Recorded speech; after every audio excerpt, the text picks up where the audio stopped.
Nuk mund tjetë prona e pa sistemuar aty s'me që është pronë private, për sa kohë është hapësirë publike. Momentin kur ai pronari merr një leje X për të bërë diçka, është e drejta tij të bëjë çfarë doj, po deri atëherë dhe këto gjëra nuk duhet kishin ekzistuar, por ja që u deshur shumë kohë që të imponoheshin, siç po imponojmë sot. Dje e mora e pash në raportin e inspektoriatit që është arritur dje shifra 100.000 metra katror të liruar në Tiranë nga zaptusit. Dhe janë 100.000 metra katror ku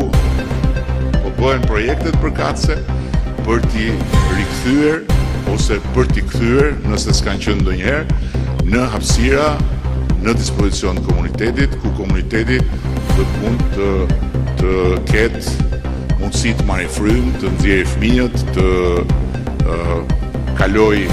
kohën e lirë, apo qoftë edhe të marrë thjesht të mos ketë pengesa për të jetuar normalisht.